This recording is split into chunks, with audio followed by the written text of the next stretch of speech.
So hello everyone. আজি আমি পঢ়িম dual nature of matter chapter 2 part 2 questions মানে আমি হিদিনা তোমাৰ 1 marksৰ যোনকেইটা question আছিলে সেইকেইটা আমি কভাৰ কৰিলো আজি 2 marksৰ question হবা কভাৰ কৰিব ট্ৰাই কৰিম যদি ভিডিওটো বেছি দীঘল হয় তেতিয়া মই সেকেন্ড পাৰ্টত বাকি আধাখিনি 2 marksৰ question হবা কভাৰ কৰিব ট্ৰাই কৰিম ঠিক আছে তো ডাইৰেক্টলি আমি মুভ কৰো প্ৰথমতে কোৱেশ্চনটো দিয়া আছে সোৱা write down Einstein's photoelectric equation and then explain the concept of threshold frequency তো আমাক কৈছে যে আইনষ্টাইনৰ ফটোইলেক্ট্ৰিক যোনটো ইকুৱেশ্যন আছে সেই ইকুৱেশ্যনটো লিখিবলৈ আৰু তাৰ পিছত বুজাব কৈ আছে থ্ৰেশহোল্ড ফ্ৰিকুৱেন্সি যোনটো হয় বস্তুটো সেই থ্ৰেশহোল্ড ফ্ৰিকুৱেন্সি বস্তুটো কি হয় এয়া বুজাব কৈছে আৰু তুমি যে থাৰ্ড কোৱেশ্যনটো লক্ষ্য কৰা ভালকে তাতো কৈ আছে যে write down Einstein photoelectric equation কোৱেশ্যনটো সেমে হয় জাস্ট অলপ আধা পাৰ্ট বেলেগ হয় হেতু হৈছে কি explain each of its term মানে ইকুৱেশ্যনটোত কি কি টাৰ্ম আছে সেইকেইটা এক্সপ্লেইন কৰিবৰ কাৰণে কৈছে তো আমি কি কৰিম প্ৰথম আৰু যোনটো থাৰ্ড কোৱেশ্চন আছে সেই দুইটা একেলগে কভাৰ কৰিব ট্ৰাই কৰিম ঠিক আছে তো মই যেহেতু এটা থিওৰিটিকেল কোৱেশ্চন সেইকাৰণে মই অলপ লিখি পেলাই তোমালোকক মানে যাতে সময়টো বচাই দিব পাৰো সেইকাৰণে অলপ আগতে লিখিও থৈছো তো সব প্ৰথম কোৱেশ্চনটোত কৈছিলে আমাক আইনষ্টাইনছ ফটোইলেক্ট্ৰিক ইকুৱেশ্যন তো এইটো লিখিব কৈছিলে তো আমি আইনষ্টাইনৰ ফটোইলেক্ট্ৰিক ইকুৱেশ্যনটো আমি সবেই জানো পঢ়িছো আগতেও আৰু আগৰ ভিডিওটো মই বুজাইছিলো ইকুৱেশ্যনটো হৈছে W=W0 প্লাস কাইনেটিক এনাৰ্জি আৰু আমি W টো যোনটো অৰ্ক হয় এনাৰ্জি হয় এটাকে আমি h mu হিচাপে লিখিব পাৰো আৰু অৰ্ক ফাংশনটো আমি কি বুলি লিখিম h mu naught plus kinetic এনাৰ্জিটো হাফ অফ mv স্কয়াৰ বুলি লিখিব পাৰো তো এইকেইটা আছিল আইনষ্টাইন ফটোইলেক্ট্ৰিক ইকুৱেশ্যনৰ টাৰ্মস তো তোমালোকে সোৱা ইয়াত যে আইনষ্টাইন ফটোইলেক্ট্ৰিক ইকুৱেশ্যনটোত কি আছে যে h mu যোনটো হয় h mu naught এইটো হল কি অৰ্ক ফাংশন তো অৰ্ক ফাংশনটো আগৰ ভিডিওটো মই বুজাইছিলো ধৰিলা ইয়াত মেটাল প্লেট এটা আছে তোমালোকে চাব পাৰা এইটোৰ কথা কৈ আছো মই যে এইটো কি আছে এটা মেটাল প্লেট ঠিক আছে এই মেটাল প্লেটৰ সাৰফেসত কি থাকে তোমাৰ ইলেক্ট্ৰন থাকে তো যোনটো আমি ইয়াত যদি আমি ইনসিডেন্ট কৰো লাইক মানে লাইট যদি দিও বা এনাৰ্জি দিও যোনটো ফটনৰ হিচাপত আহি পেলাই মেটাল সাৰফেসটো স্ট্ৰাইক কৰিব যোনটো এইটো আহি আছে তো এইটো যোনটো এনাৰ্জি লৈ আহি আছে এটোক আমি কি বুলি কলো h mu বুলি কলো আৰু যোনটো মেটাল প্লেটৰ এটা সব মেটালৰে এটা নিৰ্দিষ্ট তোমাৰ অৰ্ক ফাংশন থাকে মানে মিনিমাম ইমানখিনি এনাৰ্জি দিলেহে তাৰ পৰা ইলেক্ট্ৰন কি হ'ব ইমিট হ'ব আৰু যদি তাতকে কম এনাৰ্জি দিও তেতিয়াহলে ইলেক্ট্ৰন নোলায় আৰু যদি বেছি এনাৰ্জি দিও তেতিয়াহলে অৰ্ক ফাংশনৰকে যিমান বেছি এক্সট্ৰা এনাৰ্জি থাকিব সেই এক্সট্ৰা এনাৰ্জিটো লৈ কি হ'ব তোমাৰ ইলেক্ট্ৰনটো এজ এ কাইনেটিক এনাৰ্জি হিচাপে লৈ ওলাব তো তোমাৰ ইয়াত h mu টো ফাৰ্ষ্টৰ যোনটো নাম আছে এটো কি হৈছে আমি এনাৰ্জি যোনটো দিছো ও তোমাৰ এটো লাইট হিচাপেও দিব পাৰো বা বেলেগ ফৰ্মতো দিব পাৰো আৰু সেকেন্ড টাৰ্মটো যোনটো আছে এইটো হৈছে কি তোমাৰ h mu naught মানে অৰ্ক ফাংশন মানে কি মিনিমাম কিমান এমাউন্ট অফ এনাৰ্জি আমি দিলে তাৰ পৰা ইলেক্ট্ৰনটো ইমিট হ'ব তো h mu naught তোমাৰ যোনটো মিউ নট আছে হেতুক আমি থ্ৰেশহোল্ড ফ্ৰিকুৱেন্সি বুলিও কওঁ যোনটো আমাৰ প্ৰথম কোৱেশ্চনটোত খুদিছে হিয়তে থ্ৰেশহোল্ড ফ্ৰিকুৱেন্সি মানে কি তো যেনেকে অৰ্ক ফাংশনটোত মিনিমাম এনাৰ্জি বুলি কৈছো ফ্ৰিকুৱেন্সিটো সেম তেনেকে ক'ব পাৰি মিনিমাম ফ্ৰিকুৱেন্সি যিমান মিনিমাম ফ্ৰিকুৱেন্সি এই লাইট আমি দিবলে তাৰ পৰা তোমাৰ ইলেক্ট্ৰন ইমিট হ'ব সেই ফ্ৰিকুৱেন্সিটোক আমি কি বুলি কওঁ থ্ৰেশহোল্ড ফ্ৰিকুৱেন্সি বুলি কওঁ তাতকে যদি আমি কম ফ্ৰিকুৱেন্সিৰ লাইট দিও তেতিয়াহলে কি হ'ব ইলেক্ট্ৰন ইমিট নহয় আৰু যদি বেছি ফ্ৰিকুৱেন্সিৰ লাইট আমি যদি তাত পেলাও তেতিয়াহলে কি হ'ব যিমানখিনি এক্সট্ৰা এনাৰ্জি আছে হিমানখিনি এক্সট্ৰা এনাৰ্জি লৈ তোমাৰ ইলেক্ট্ৰনটো ইমিট হ'ব আৰু সেই এক্সট্ৰা এনাৰ্জিটো আমি কি কাইনেটিক এনাৰ্জি হিচাপে পাও তো ইয়াত আমি গোটেইটা টাৰ্মো বুজি ললো কি টাৰ্ম আছে আৰু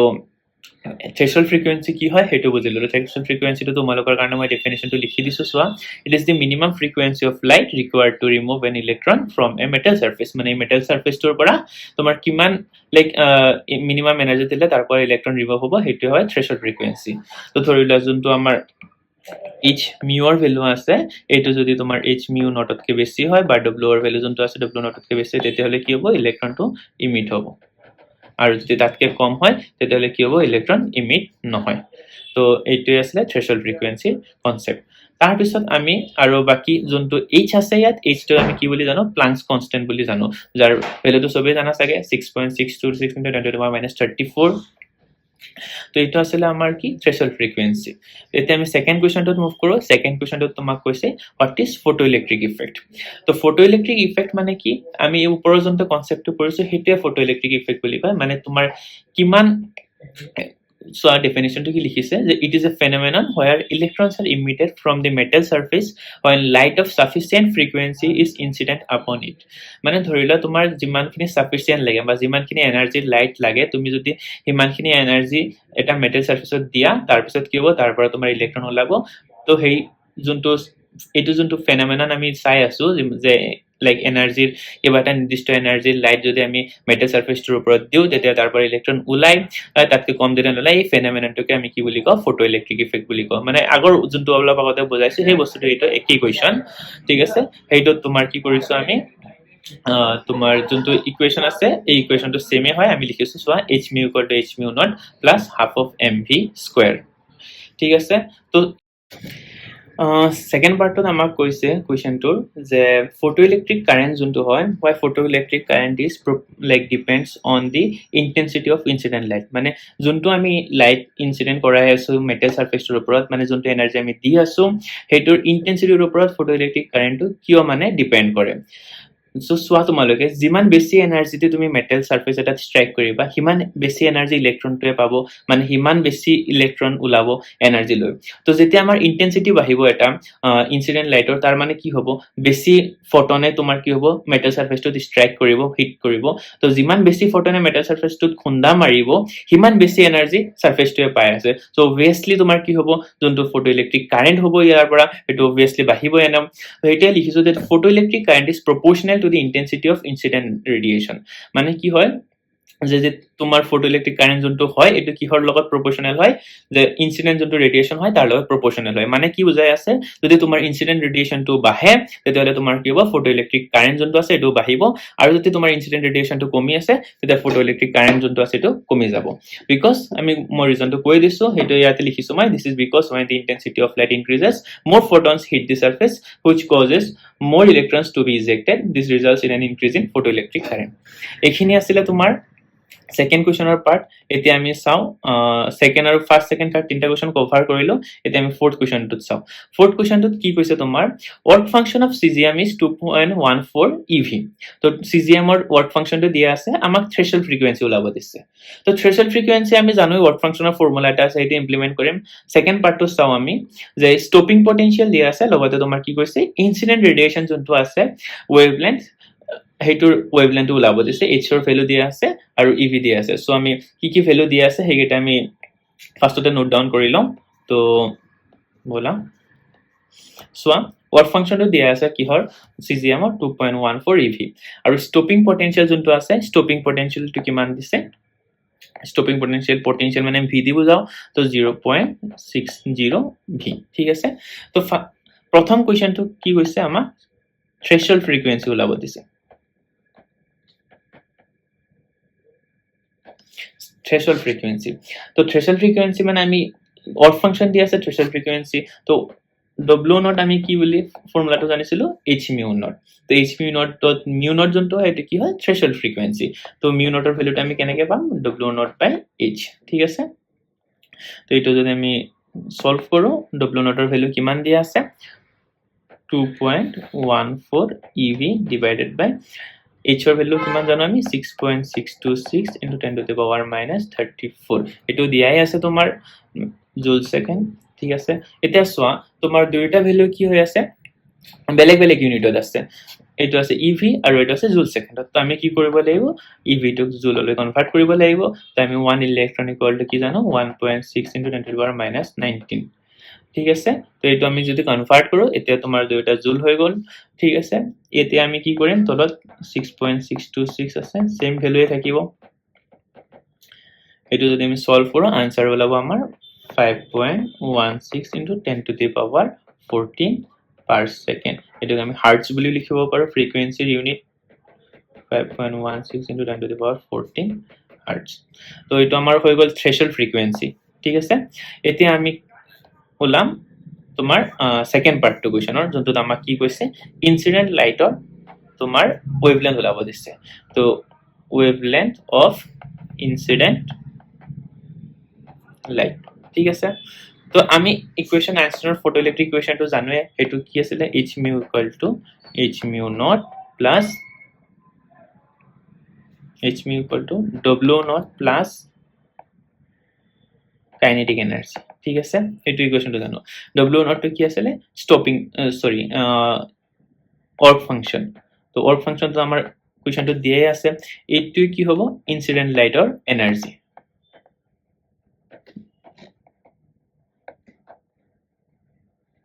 ঠিক আছে ইয়াৰ পৰা আমি ওলাম ওয়েভলেন্থ আৰু কাইনেটিক এনার্জি এতিয়া আমি কাইনেটিক এনার্জিটো কেনেকৈ পাম হেতু মই কৈ আছো সোম তো স্টপিং পটেনশিয়াল মানে কি সোৱা ইয়াৰ পৰা যোন কেটা মেটাল সাৰফেসৰ পৰা স্ট্ৰাইক কৰাৰ পাছত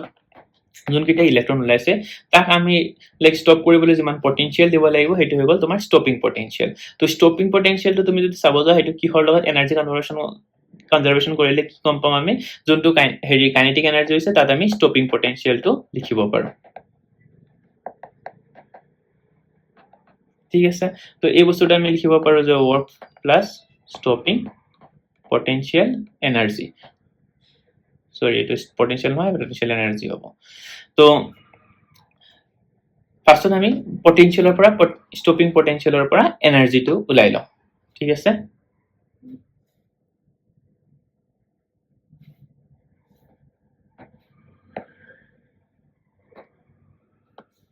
এটো কি হৈ গল তোমাৰ এনাৰ্জি হৈ গল তো এনাৰ্জিটো কিমান হ'ব তোমাৰ যে স্টপিং পটেনশিয়ালটো দিয়া আছিল 0.6 তো আমি এনার্জি ফর্মুলাটো জানো কি এনার্জি ইকুয়াল টু EV যদি স্টপিং পটেনশিয়াল দিয়া থাকে তেতিয়ালে তুমি এই ফর্মুলাটো ইউজ কৰিবা তোমাৰ এনাৰ্জি উলাবৰ কাৰণে তো এটো হৈ যাব 0.60 EV কাৰণ পটেনশিয়ালৰ ভ্যালুটো কিমান দিয়া আছিল 0.60 তো আমি যদি এই ওপৰৰ ভ্যালুটো পুট কৰো h mu equal to w0 ৰ মান কিমান দিয়া আছিল তোমাৰ 2.14 EV plus 0.6 EV এটো যদি আমি ভ্যালুটো পুট কৰো তেতিয়াহলে আমাৰ দুটা এড কৰিলে কিমান হৈ আছে 2.74 EV তো আমি আৰু এটা ফৰ্মুলা জানো যে হেৰি h টো আছে mu টোক আমি c by lambda বুলিও লিখিব পাৰো তো ইয়াৰ পৰা আমি ল্যামডাৰ ভ্যালুটো ওলাম ল্যামডাৰ ভ্যালুটো যদি ল্যামডাটো হেতু সাইডত লৈ যাওকে আৰু এই বস্তুটো যদি এটো সাইডত লৈ আহো কি হ'ব তেতিয়াহলে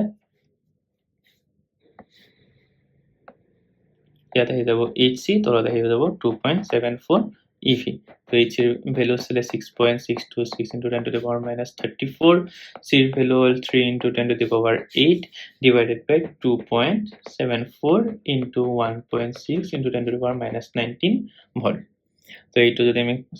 সলভ কৰো তেতিয়া আমাৰ কি হৈ যাব তোমাৰ যোনটো ল্যামডা আছে ওয়েভলেন্থটো ওলাই যাব তো ওয়েভলেন্থৰ ভ্যালুটো হ'ব ক্যালকুলেশনটো নিজে কৰি লবা 4.7 into 10 to the power minus 7 এইটো হৈ যাব তো এইটো আমাৰ তোমাৰ মিটাৰত আছিল এতিয়া আমি যদি চাও নেনোমিটাৰ লিখিব খোজো তেতিয়ালে 471 নেনোমিটাৰ এইটো হৈ গল ওয়েভলেন্থ যোনটো আমাৰ আনসাৰত ওলাব দিছে এই কোৱেশ্চনটো আমাৰ হৈ গল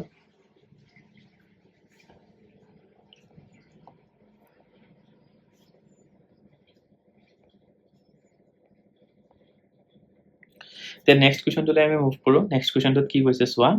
Find the wavelength of an electron accelerated through a potential difference of 1 volt. Tomar wavelength ulabo disse electronor jar tomar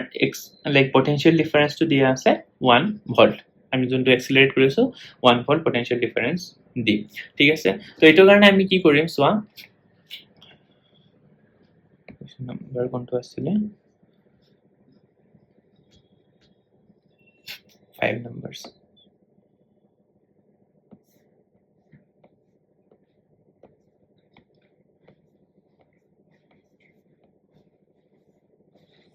so 5 number কোৱেশ্চনত যোনটো দি আছে তোমাৰ পটেনশিয়াল ডিফাৰেন্স যোনটো ভিৰ মান দি আছে কি আছিল যে 1 ভোল্ট বুলি দি আছে ঠিক আছে তো আমি ডি ব্ৰগলি যোনটো ইকুৱেশন আছে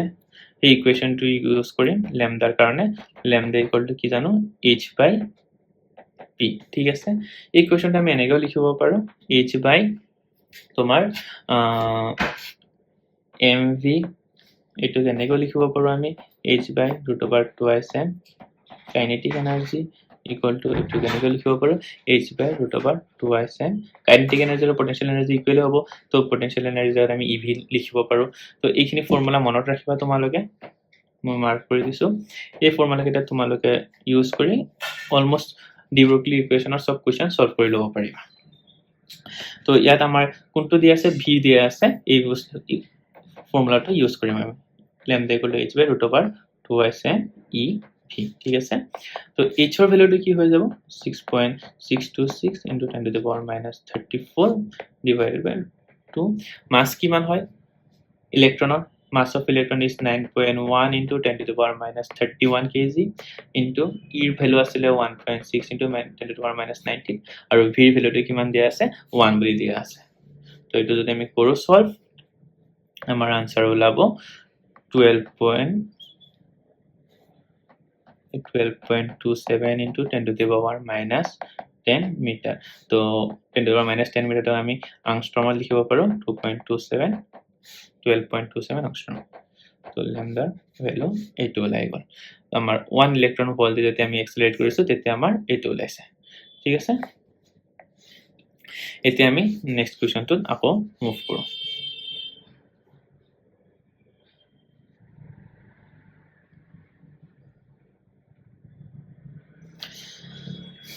তো নেক্সট কোৱেশ্চনটোত কৈছে তোমাৰ সোৱা হোৱাট ইজ ৰেডিয়েশন প্ৰেসাৰ তো ৰেডিয়েশন প্ৰেসাৰ বোলা কনসেপ্টটো মই লিখি থৈছো ইয়াত আনসাৰটো তোমালোক বুজাই দিছো তো প্ৰেসাৰৰ কনসেপ্ট আমি সবে জানোই সাগে প্ৰেসাৰ কি হয় তোমাৰ ফোৰ্স পাৰ ইউনিট এৰিয়া বলি আমি কব পাৰো মানে এটা নিৰ্দিষ্ট প্লেসত আমি কিমানখিনি লাইক এটা নিৰ্দিষ্ট এৰিয়াত কিমানখিনি ফোৰ্স দিছো হেতু মেজাৰ কৰো আমি প্ৰেসাৰ দি ঠিক আছে তো ৰেডিয়েশন প্ৰেসাৰটো ৰেডিয়েশন অৰ্থটো শুনি তোমালোকে চাগে গম পাইছা it's related to something like ৰেডিয়েশনৰ লগত কিবা ৰিলেশন হ'ব তো আমি ইয়াত কি কৰো মেইনলি ৰেডিয়েশন প্ৰেসাৰটো কিহৰ লগত ৰিলেট কৰে ইলেক্ট্ৰোম্যাগনেটিক ওয়েভছৰ লগত তো ওয়েভছবোৰ কি হয় তোমাৰ ইলেক্ট্ৰোম্যাগনেটিক হয় যত তোমাৰ like electric field magnetic field দুটা মিলি তোমাৰ থাকে তো আমি কি হয় তো ইলেক্ট্ৰোম্যাগনেটিক ওয়েভছবোৰৰ এটা নিজৰ কি থাকে এনাৰ্জি থাকে নট অনলি এনাৰ্জি লগতে তোমাৰ কি থাকে মোমেন্টামও থাকে তো যেতিয়া তোমাৰ কি হয় লাইক ইলেক্ট্ৰোম্যাগনেটিক ওয়েভ এটাই তোমাৰ সাৰফেস এটা যেতিয়া খুন্দা মাৰে তেতিয়া কি হয় যেতিয়া সাৰফেসটো খুন্দা মাৰিব তেতিয়া তাৰ যোনটো এনাৰ্জি বা মোমেন্টাম থাকিব হেইতে সাৰফেসৰ ওপৰত এটা ফোৰ্স লগাব না তো ফোৰ্সটো লগোৱাৰ পাছত এটা নিৰ্দিষ্ট এৰিয়াত কিমানখিনি ফোৰ্স লাগে হেইটো আমি মেজাৰ কৰিলে যোনটো প্ৰেসাৰ ওলাব হেইটোক আমি ৰেডিয়েশন প্ৰেসাৰ বুলি কওঁ সো ইয়াত ডায়াগ্ৰামটো দিয়া আছে এইটো প্ৰথমতে লাইক এটা ইলেক্ট্ৰোম্যাগনেটিক ওয়েভ এনেকে মুভ কৰিছে এইটো আৰু এইটো ধৰিলো আমাৰ সাৰফেসটো আছে যোনটো এইটো তো সাৰফেসটো যেতিয়া তোমাৰ ইলেক্ট্ৰোম্যাগনেটিক ওয়েভটো খুন্দা মাৰিছে তো খুন্দা মাৰাৰ পাছত ইয়াৰ ওপৰত এটা কি হৈছে তোমাৰ ফোৰ্স লাগিছে ঠিক আছে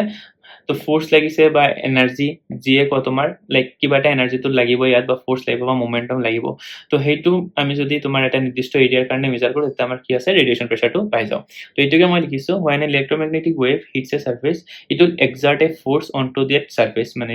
যেতিয়া ইলেক্ট্ৰোম্যাগনেটিক ওয়েভটো তোমাৰ এটা সাৰফেসত হিট কৰিব তেতিয়া কি কৰিব এটোৱে এটা ফোৰ্স লগাব তোমাৰ সাৰফেসটোৰ ওপৰত যেনেকে তোমাৰ নৰমালি আমি যদি সলিড বস্তু এটা নিৰ্দিষ্ট লাইক সলিড মেটেৰিয়েল এটা আমি যদি দলিয়াই দিও কিবা এটা লাইক সাৰফেসৰ ওপৰত তেতিয়া সেই বস্তুটোৱে কি কৰে তোমাৰ সাৰফেসৰ ওপৰত ফোৰ্স লগায় সেম তেনেকে ইলেক্ট্ৰোম্যাগনেটিক ওয়েভৰ ফোৰ্স লগাব তো সেই ফোৰ্সটো যিমানখিনি এৰিয়াত লাগিছে সেই এৰিয়াটো দি আমি যদি ডিভাইড কৰি দিও তেতিয়া আমাৰ লাইক কি পাই যাম ৰেডিয়েশন প্ৰেসাৰটো পাই যাম আমি ৰেডিয়েশন প্ৰেসাৰৰ ফৰ্মুলা এটা আছে এটা আমি এনেকে লিখো ডেল্টা p = ডেল্টা u বাই c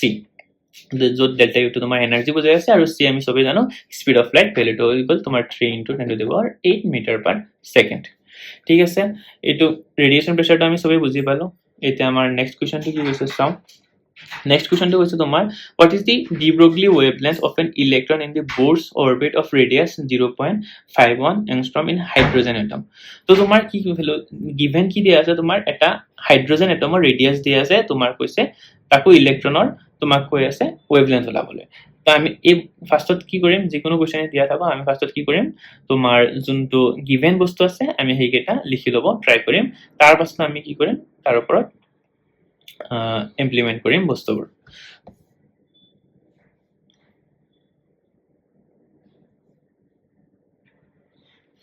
তো সোৱা তোমাৰ কোৱেশ্চনটো আছিল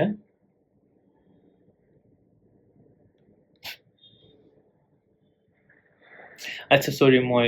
8 নম্বৰ কোৱেশ্চনটো পঢ়ি দিলো আচ্ছা ঠিক 7 নম্বৰ কোৱেশ্চনটো তোমাক কিবা এটা দিয়া আছে 7 নম্বৰটো 8 নম্বৰটো পঢ়ি দিলো যেতে 8 নম্বৰটো কৰাই দি আছো পাছত তাৰ পাছত 7 নম্বৰটো কৰাই দিম তো ইয়াত তোমাৰ কি দিছে গিভেন দিয়া আছে ৰেডিয়াস 0.51 angstrom এটা আমি মিটাৰলৈ যদি কনভাৰ্ট কৰো 0.51 into 10 to the power minus 10 metre এটো দিয়া আছে আৰু কি দিয়া আছে হাইড্ৰোজেন এটম ঠিক আছে তো n ৰ ভ্যালু কিমান হৈ যাব 1 ওকে তো আমি কি জানো যে হাইড্ৰোজেন এটমৰ কাৰণে কেনেকৈ কৰিম তো ডি ব্ৰগলি ওয়েভলেন্থ ওলাব আছে ডি ব্ৰগলি ওয়েভলেন্থৰ আমাৰ এটাই ফৰ্মুলা আছে এটা আমি সবেই জানো ল্যামডা ইকুয়াল টু কি আছিল h/mv তো আমি mv টু ভ্যালু ৰিলেট কৰিব লাগিব কিহৰ লগত r ৰ লগত তো আমি এটা ইকুৱেচন জানো সবেই উই নো যদি কোনোবাই নাজানো মুখস্থ কৰি লবা mvr ইকুয়াল টু nh/2 পাই ইকুৱেচনটো আমি জানো সবেই ইয়াৰ পৰা mv যদি লিখো আমাৰ কি হ'ব nh/2 pi r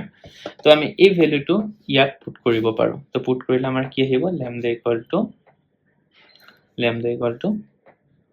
h/nh/2 pi r ঠিক আছে তো এটা সোয়া এইখিনি পার্ট উপৰলৈ গুচি যাব এনেকে তো হৈ যাব h into 2 pi r divided by nh h cancel গল তো কি ৰখি গল আমাৰ 2 pi r divided by n তো কি হৈ গল lambda আৰু এটা আমি ফৰ্মুলা পাই গলো এই ফৰ্মুলাটো আমি পাছত ইমপ্লিমেন্ট কৰিব পাৰিম যদি তোমাৰ ৰেডিয়াছৰ লগত ৰিলেচন দিয়ে তেতিয়া আমি কোনটো ফৰ্মুলা ইমপ্লিমেন্ট কৰিম এই ফৰ্মুলাটো ইমপ্লিমেন্ট কৰিম নোট কৰি থব পাৰা তোমালোকে তো ইয়াত যদি আমি ইমপ্লিমেন্ট কৰো কি আছে 2 পাই এর ভ্যালু তো সবেই জানো আমি ইনটু r এর ভ্যালুটো কিমান দিয়া আছে 0.51 divided by into 10 to the power minus 10 divided by কিমান দিয়া আছে n এর ভ্যালুটো কিমান হৈ যাব 1 ঠিক আছে তো এই বস্তুটো আমি যদি পুট কৰো কিমান আহিব আনসাৰ lambda এৰ ভ্যালুটো আহি যাব তোমাৰ 32 into 10 to the power minus 10 meter তো এটো আমি লিখিব পাৰো 32 angstrom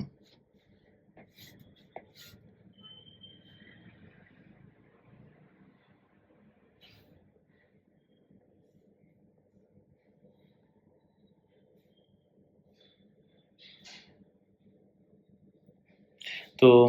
এইটো পঢ়িলো তাৰ পিছত আমি যোনটো কোৱেশ্চন আমাৰ মিস হৈ গৈছিলে এইটো আমি এতিয়া কৰিম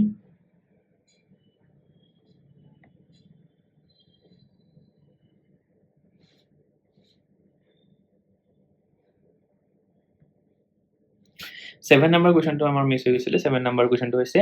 a monochromatic source of light operating 200 watt mane 200 watt to তোমার এনার্জি বলি ও পাওয়ার বলি কব পারা তো so image 4 into 10 to the power 22 10 to the power 20 photons per second তো কিমানটা ফোটন ইমিট কৰি আছে এটো দিয়া আছে ইয়াৰ পৰা আমি এনাৰ্জি ভ্যালুটো উলাই লব পাৰিম তাৰ পাছত কৈছে ফাইন্ড দি ওয়েভলেন্থ যদি এনাৰ্জি উলাই যায় আমাৰ ওয়েভলেন্থ এনে উলাই গল E = h mu তো তাৰপৰ hc/lambda ভ্যালুটো বহাই দিলে আমাৰ ওয়েভলেন্থ উলাই গল সিম্পল কোৱেশ্চন একো হেৰি নহয় টাফ নহয় তো আমি কৰো এটো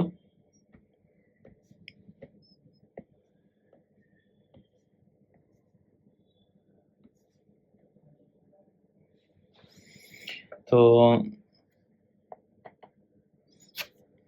7 নাম্বাৰ কোৱেশ্চনটো দিয়া আছে তোমাৰ যে কি দিয়া আছে আমি তোমাৰ কৈ আছে কৈছে 200